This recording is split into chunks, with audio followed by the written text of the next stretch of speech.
Hi, Cutie Pies. It is Lanickia, and I'm coming to you with Young and the Restless, General, Bolder and Beautiful, then General Hospital. This is Thursday, episode 3/3/22. Okay, guys. So, Young and the Restless. I'm gonna make these really quick. So I'm not gonna go into a lot of details. Yeah, it's fine because it's late. I've gotten late and I just want to get these videos out. So we see Nick and Adam talking. Nick is accusing Adam of enjoying this. Adam is like, listen, I don't care. Like, I might not like Victoria or care for her. But I wouldn't wish this on anybody. Like, I'm not that vindictive that I leave that to Victoria to be like that. Like, cause I please believe she would be rubbing this all in Adam's face if he had done something like this. But they just come to the conclusion that even though Nick says I'm above all this, I don't want to be in it, at the end of the day, you're going to be involved in it because you love Victoria. And so he said, just update me whenever everything goes down. Because Adam was like, I don't know what Victoria is playing. He didn't tell me anything else. I just told him I'm on your side. So then later on, so Nick leaves and then Sally comes in. And Adam is just telling her the whirlwind romance between Victoria and Ashley is coming to an end. And she's like, oh my gosh. And she was like, I'm a little invested in, like, I designed that wedding dress and everything for her. And this is going to be humiliating, not just, personally, but everybody knew about this wedding and their marriage and this romance and all that. But it is what it is. And she said, so who's going to run the company? And he says that's a $10 billion question. I think he said 10 or 90. It was one of them. But anyways, he don't know. He's thinking maybe it might be him. So then we see Devon and Abby. So Devon and Abby, he goes over. He would like to take Dominique to his place to spend the night. Abby has gotten used to her baby son being there, and she's hesitant at first. And Devon is like, I miss him, at night too, or whatever. And so Chance comes and he said, yeah, it's a good idea because of everything that's going on. And he tells Devon he did take his advice and he's going to therapy. And he doesn't know how the outcome would be, what's going to, how emotionally he would be. And if it's not good, then he doesn't want Dominic to see that. So that helps to convince Abby to let Devon take him, for the weekend. And Devon thanks Chance for that. And Chance is like, no problem or whatever. So that's that with them. So Devon ends up leaving. He has these moments with Dominic. They just, I mean, okay. That's it. That's it with him. He just has these moments with Dominic. They show, while he's at the piano playing, they have a picture of Neil and, all of that. Okay, so then we see Abby and Chance. And so she tells him just to be open to the counseling and everything. So he does go to therapy. He really opens up about, the day and how it traumatized him being in the war and how he felt like he let his team down and he feels like a failure. And then he also talked about not being able to connect with Dominic, about how Dominic came into the world and, through, um, um, surrogacy and a sperm donor. Like, he just said he's having a hard time connecting. And so the therapist really helped him, and he likes him. So when he gets back with Abby later on, he tells her he really connected with his therapist. He likes him, and that it really made him raw and open him up. And so he and Abby both agreed to be very truthful and honest with each other. And that was that, y'all, on them. Did I say, yeah, Abby and Chance? That was it on it. We're done with them. Oh, and Nick did tell Adam that he does not think that Ashlyn will go quietly. He was like, I don't, if he, half of this is his company. I don't think he's gonna go quietly. So then we see.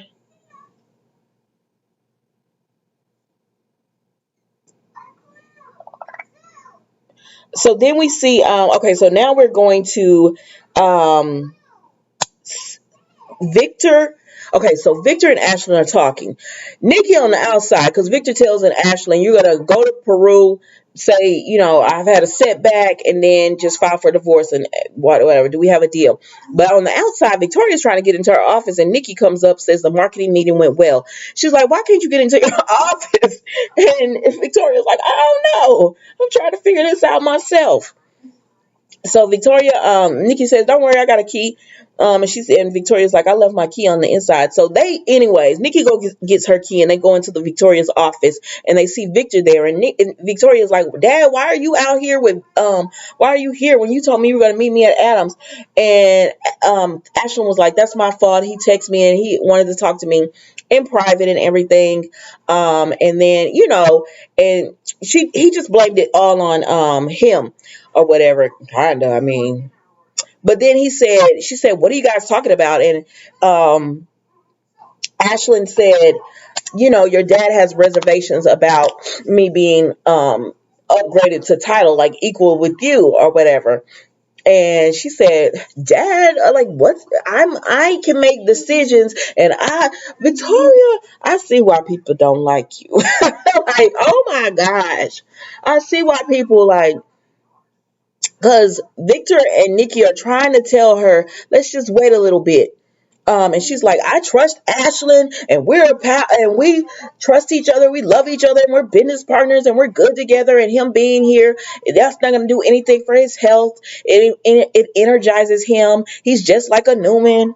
Oh Lord, she just went to go on and on. And then the girl went over there and would grab the tablet up, talking about, I'm ready to sign right now. And she signed her first name, and Ashley, because Ashley said, I think we should wait. And she was like, what do you mean? You're siding with them? Because he was like, let's wait a few days.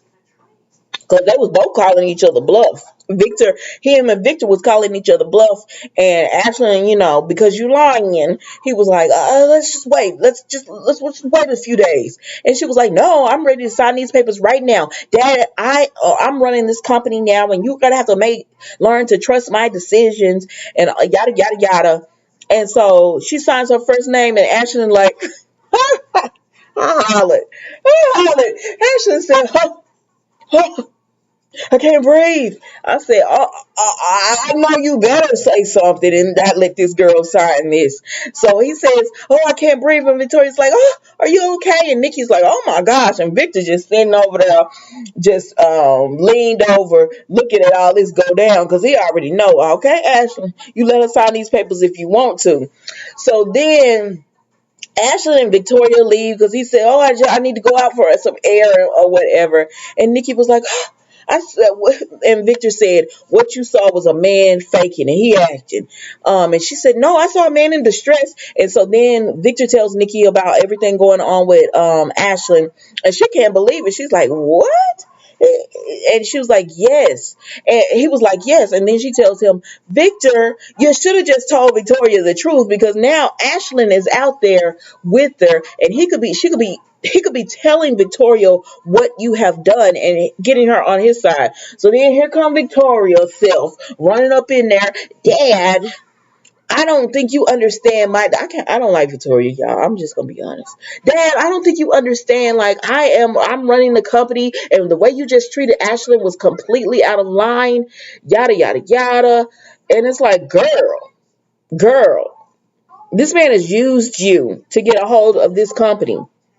And use, I don't know why they won't just tell her the truth and let her, like, if they would tell her the truth, she could figure this out for herself, if he's lying or not. But because you're not telling her the truth, trying to spare her feelings, because I guess she's gonna be fragile and and broken. But I mean, she wouldn't care if it was somebody else. But anyways, we're not gonna even go to it.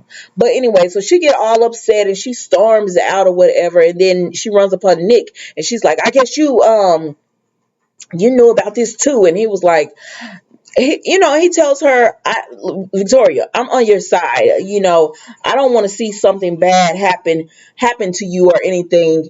And I didn't even know Dad was going to tell you.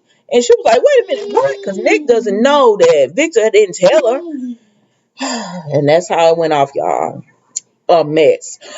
Let's go ahead and go on to the bold and the beautiful, because this is my soap right here. I know a lot of people be like, it's the same storyline. I don't care. I like it.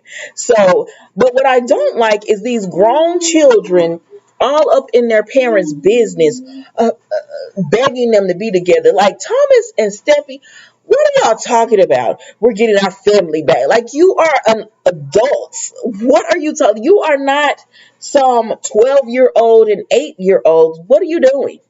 But anyways, I digress. So we see that okay, so they're all up in the so Deacon tells Ridge, I want to be with you. You need a man that sees you for you, who trusts you, who's not gonna fold on you when times get bad and stuff, and that's me. You need me in your life. And Brooke is saying, sorry, excuse me. Brooke is saying, listen, my heart, even if that's what I need, my heart, even if I got with you, my heart would always belong to Ridge. So I don't want to hurt you like that, is what she pretty much telling him. I'm not going to hurt you like that. I'm going to sit over here and wait on Ridge to come to his senses and remember that it's me and he loves me. And I'm going to wait on him to come back to me, is what Brooke was pretty much told Deacon. And he like, all right. All right, yeah, go and move on. Like, I can't believe, like, how you gonna talk about a bridge running right to Taylor and then tell Brooke to do the same thing? Like, stop it. So then we see Steffi and Thomas, they're all talking and they're like, Mom, he came home. He wants to be with you. And they tell her they tell Thomas that Brooke stopped by to see Taylor. And they're just like, Mom, he's with you. We got our family back. I'm like, y'all are too old for this. Y'all are too old and too grown to be sitting up here talking about we got our family back and dad and all this. And Taylor knows it because she's telling them, like, guys, like let's not get ahead of ourselves and everything. But clearly they are, because the next scene we see they are doing a fitting for Petra, and she tells Brooke and Ridge and Taylor, congratulations, Tommy told me that you guys were back together. And Ridge is just like, because Ridge knows you shouldn't have took yourself over there giving these people hope, because you're going to hurt them more when you go back to Brooke, because we know you're going back to Brooke. So then, oh, wait, before that, I'm sorry, before Taylor and Steffi come over, Ridge was there excuse me, Hope was there begging Ridge to take her mama back. I said, Hope, stop it. Like, you sent your daddy over, now you're coming over. Y'all need to stop. And then she went to her mama and told her, and her mama was like, well, I hope you had better luck than Deacon. And she was like, no, I don't know. I just said what I thought would make him come back. No, girl. No, girl. But anyway, so then, yeah, so Ridge is just like, you could see, like, after that whole thing, he was just like, because you ran over there when you should have just waited a few days and got your own little place, stayed in a hotel, did something before just running over there to Taylor, because that is giving them false hope. And I hate how the soaps do that, where they have these two women who are supposed to be like strong and powerful, but except when it comes to the man, then they're all weak and they're fighting over him, or they're waiting on him to, like, stop it. So then we see Brooke talk to Hope, and she tells Hope that she's starting to feel like, Bridge is a good man, and he's forgiven her. They've been through some things, but but they've gotten past it before. But maybe he should be with Taylor. Maybe what she's put him through is too much or whatever. So maybe he should go over there or whatever. And I commend you for that, girl, but like we all know you still gonna want him back and you're gonna fight for your marriage. Go ahead. So then we see Thomas. Okay, so Sheila go over to Thomas' them house because she's looking for Taylor, and he said, "You need to leave our family alone." She says, "Well, Taylor is starting to, have a friendship with me," and she said, okay, maybe not a friendship or stuff like that, but she's trying to work on it. And he's just like, you need to leave us alone, like, get out of our lives. And she said, Sheila goes off, she's like, get out of your life? I'm the reason your mama got rich. It's because of me. And he's like, what you mean by that? She like told on herself. You know she can't keep it. She can't keep it. So then, y'all, that was the end of that. That's how they went off. So I think, oh yeah, she was like, y'all should be thanking me. Your mama and you all should be thanking me that you got your daddy back in your life. But that was that, guys. That was the bold and the beautiful. All right, so here is General Hospital. So Portia, okay, we're just gonna get this over with. So Portia, Jordan, and Curtis, they pick up where they left off, where Jordan comes in and they're looking at a house. Jordan tells them congratulations. She is happy for them that they're looking for a house, that they're made this commitment, that they're moving on and everything. And she tells them, get me up to date, but on another time because y'all are busy. You see Curtis almost knock over that table piece. Girl, why you do this every time? Curtis almost knocked over the table piece trying to get Jordan to stay. Now, I don't think he likes her like that. I just think he felt, you know. But anyways, so they're sitting there reminiscing, and Portia's just like, as Jordan and Curtis go back and forth, he tells about his dad coming back. They catch up on Sonny and everything that's going on with them. He just catches her all up, and she's like, then she gets a hit from TJ. He's ready to meet with her, and she's actually like, yeah, it wasn't much. She's actually late, so she leaves, and she's kept on this facade like, oh, I'm so happy for y'all. Oh yes, I'm so happy, a part of her probably is, but when she gets outside you can see that she's devastated as well. Like, she still loves him, but she's not gonna, Portia, you're safe, girl. She's not gonna make a move on your man. She not. She is not. She's not gonna make a move on your man. So you're safe, girl.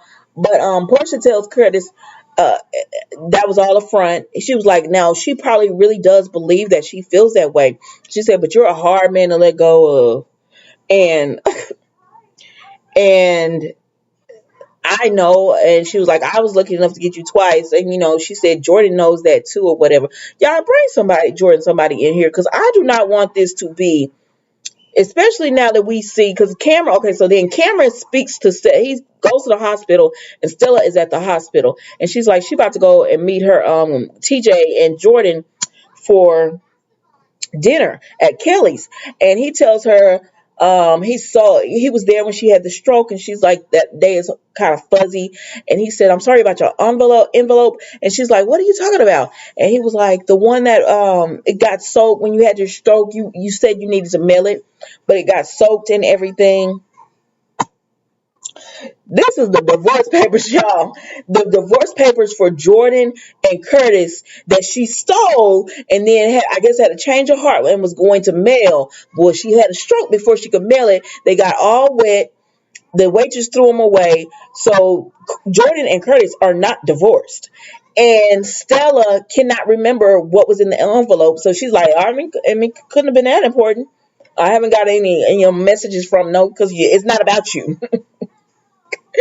But Cam offered to buy her dessert or whatever, and she was like, no, you spend that money towards school, and you go to school, save that for school and whatever. So that was it. So going back to Portia and Curtis, well, he's like, we got divorced and we're over. No, but y'all not divorced. So this is gonna play into the storyline some kind of way. I don't know, child. So then we see Austin. Okay, Britt and Nina. Britt, y'all know Nina, my girl. I know y'all don't like her, but Nina's my girl. Nina, what is wrong with you? You're my girl, but I could be objective, and you're wrong for this. Like, Nina, you are in the wrong. She go to Britt and she's complaining, going off about Carly. She's like Nina, and she's like, I know you had run-ins with Carly, so you can agree with me. And Britt was like, girl. She said, because we're family, and I'm gonna always ride for you if somebody coming up against you. But listen, no, you're wrong for this. You got with Sonny, who was a married man, and you knew that. And y'all did all these things, and now you want to play like you sound like the victim, even though you're the one who helped in the destruction of Carly's marriage. She said, "Now listen, it might not be something you want to hear, but it's what you need to hear." Or whatever, because Nina thought she was gonna go over there and get Britt to bad mouth Carly with her, and she said, "No, ma'am, no, ma'am, Sam, we're not gonna do that. Like you're wrong. You're in the wrong for this." Now, then Nina tells her about how they're gonna try to keep Wiley from her, and Britt gave her more advice. She said, "Listen, y'all gonna have to work this out. I know you want to see your grandson and everything, but I don't think going to court, especially if you want Sonny, taking his son and his ex-wife to court, that's not the thing to do." And Nina admits, she said, "You know what? I'm glad to have a friend. We're family. I'm glad we're united. And I have someone who can tell me the truth, even when I don't want to hear it." She said, "That's not what I wanted to hear. That's not what I came here for. I came here to badmouth Carly, but you gave me the truth." I don't care. I like Nina. I just feel like she needs more people like Britt in her life that will give her the real or whatever. And stop going around trying to badmouth Carly to people. A lot more people like her than you. But anyways, so that was that, because Britt got a call and she said, "I got a patient." But she gave her that advice, and Nina was like, "Yeah, I feel you. You're right." So then we see Anna and Lisa meet up, and they're at the axe throwing place now. I'm like, oh my gosh, so y'all gonna wear this axe throwing out. So now they're at the axe throwing place, and they just agreed to be friends. Not friends, but cordial, and they'll probably build toward something. They're not going to be enemies. Because Anna, she tells Anna, "You understand me, like you understand where I'm coming from," because she's a little different, and Anna was just like, "All right," because Anna's a good person. Like Anna's a good person, and it is what it is. So that's all that was right there. They just agreed to that. Listen, they needed Anna and Lisa to have a scene, so they put them together and let this be one of their scenes. So then we see, okay, so Maxie and Austin. So we see Maxie and Austin. And she kisses Austin, right? Because he was like, "What? So what we about to do now? Now that Peter is dead and all that, you were saying that you were wanting more in the relationship, from friendship to relationship." So she kisses Peter, but she does say, "I think you're afraid." She said, "We were in all our moments together were like intense because we were running and hiding from Peter and everything. So now I feel like you're afraid or whatever." And he was like, "No, I'm cool." And she said, "I met you in the middle of nowhere." So you were in hiding, and so they're gonna just take it slow. But she does want a relationship, like she's ready for a relationship or whatever. And he's like, "I like this new Maxie," and she said, "No, I'm just finally free to be myself or whatever." So like I like that they stopped trying to make him play like this good guy role and just finally let him be more of a more he's not bad, but he's not 100% good. You know what I mean? Like you could tell, like he could do what needs to be done. So I like that I like him and Maxie together. I hope they don't mess this up, because the soaps will mess up a couple. Like you will start liking them together, and they'll be good for like 3 months, and then the next thing you know, somebody's cheated or somebody's lying about something. So I hope they like give Matt. Can she be happy for like a year? Can y'all at least give her a year of happiness? Because I like Maxie is one of my favorite characters on this show. All right, so then we're going to go to Elizabeth, Betsy, Finn. So Elizabeth, Betsy, and Finn. So she's there, and she says, "Elizabeth, I need to talk to you." And here comes Finn saying, So she said, I wanted to tell you the truth. And Elizabeth's like, the truth about what? And then Betsy was like, oh, I didn't know you had company. And here, Finn, the truth about what? I don't know why it irritates me, but the men on the soaps irritate me because it's like these women, they treat the women, and I've always felt like this on the soaps. They treat certain women on the soaps like they're damsels in distress. And here's this man has to come and rescue her. Like, Finn, that had nothing to do with you. Sit in the corner and let Elizabeth talk to Betsy. And Elizabeth all on edge and on guard with Betsy, which you need to be like that to yourself because we find out that Betsy is not doing this. So you're doing this to yourself. And now she's trying to act like Jake. Anyways, let's go over this. So Betsy comes in and whatever, and they start talking. And she told Elizabeth, I didn't tell you all of the truth. And while she's trying to talk to them, Sam and Dante come. And when they come in, they're all sitting and talking and everything. And they're asking Betsy, does she know who Sam is? And she was like, oh, your husband tried to kill, her Frank. I mean, what's her son? Anyway, yeah, her son. And she was like, and then she said, Dante, she knows him. He's the cop or whatever. So they're all, I feel like they ganged up on Betsy. I didn't like it. And they're all trying to figure out what's going on. And so Dante and them are like, you were at a mental hospital. And she was like, who told you that? Like, that's private information. He was like, it's part of the police record.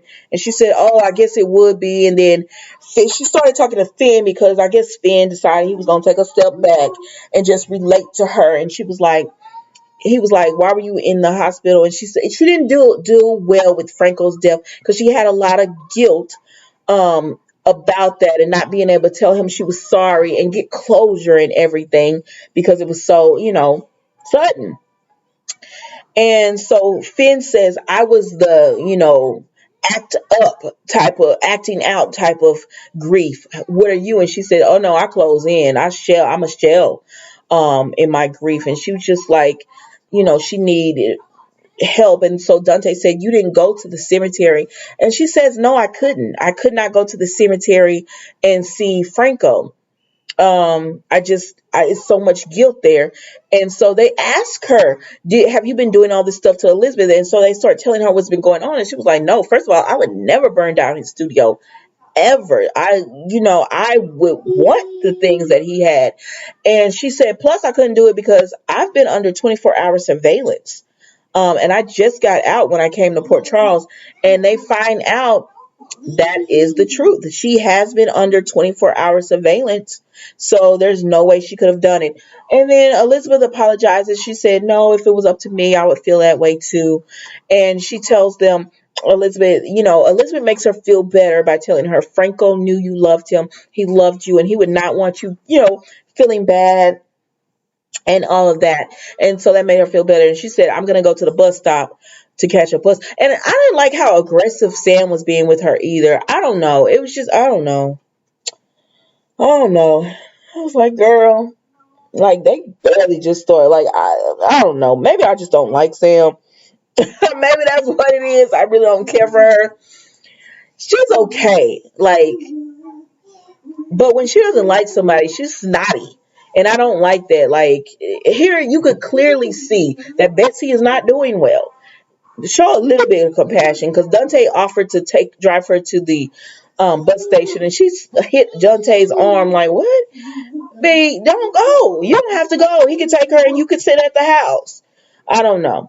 But anyways, y'all. So then when Betsy leaves, they all gather and they say, there is no, even if she wasn't under 24-hour surveillance, that woman is barely holding on. There is no way she could have been able to do that. She couldn't have, her mind is,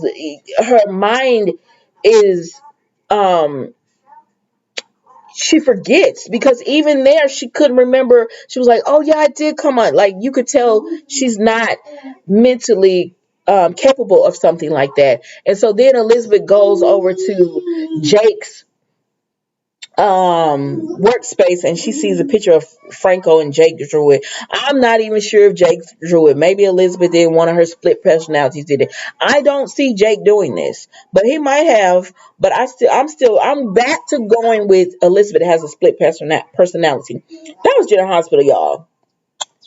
I don't know. It was okay. It was okay. The best today to me was Young and the Restless. But anyways, y'all, I hope you enjoy the rest of your day. I will see you tomorrow with more episodes of Young and the Restless, Bold and the Beautiful, and General Hospital.